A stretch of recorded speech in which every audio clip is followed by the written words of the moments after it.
taliwa sa mga hagit, sa kalamidad nga nasinati sa Sugbo, linog sa norte, bagyong Tinong, mga pagbaha, ang mga Sugboanon, isog nga nibarog, naningkamot sa pagbangon.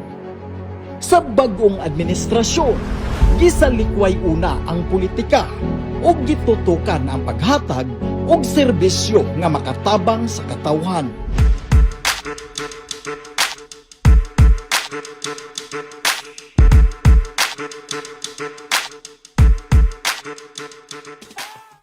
O sa una, ang saligan gyud nato, sweldo ra baya jud. So, once or twice a month ra jud ka makakwarta. So karon ka nang nanakoy cakes kay unexpected biya kayo kanong na order niya fully paid gid dayon. Dako jud kayo tabang subukan na sa kuha sa amo gyud. Nakatigom-tigom gyud bigamay. Maka-share pa mi sa uban. Lipay sir oy, dako jud kay akong kalipay sir. Bisan akong pares malipay pod siya labi na mag-home service ko. Kay kabaw man siya nga sa iyang sweldo dili jud kay igo.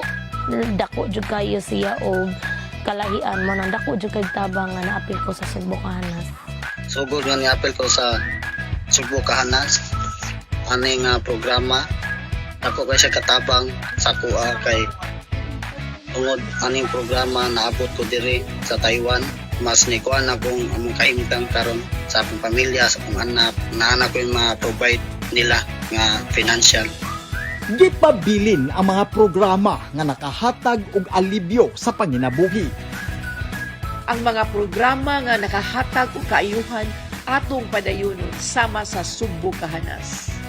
Gipadayon ang Sugbo Kahanas. Ang Sugbo Kahanas usa ka programa sa Cebu Provincial Government nga naghatag og libreng skills training sa mga kwalipikadong Sugboanon aron sila mahatagan og oportunidad ug matabangan nga makasulod og trabaho o maghimo sa ilang kaugalingon nga negosyo. Gikan sa 100 milyones nga pundo sa Sugbo Kahanas program sa niaging administrasyon, sa pagkakaron ang pundo gihimo ni People's Governor Pamela Pambaricuatro nga 130 milyones pesos aron mas daghan pa gyud nga Sugboanon ang makaapil og matabangan. Sa Sugbo Kahanas program, ang Cebu Provincial Government subli nga nakig-alayon sa Technical Education and Skills Development Authority, CONTESDA, aron mahatagan og skills training ang mga Sugboanon sa agrikultura, cookery, baking, housekeeping, bartending, electrical ug carpentry, heavy equipment operators, driving, ug hangtod sa plumbing ug computer servicing.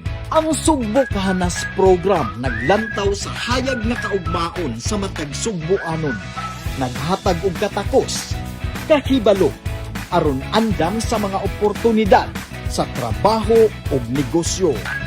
Sa bagong administrasyon, ang Sugbo Kahanas nagtutok sa job employment. Sa programa, daghan ang makatrabaho. Sugbo Kahanas.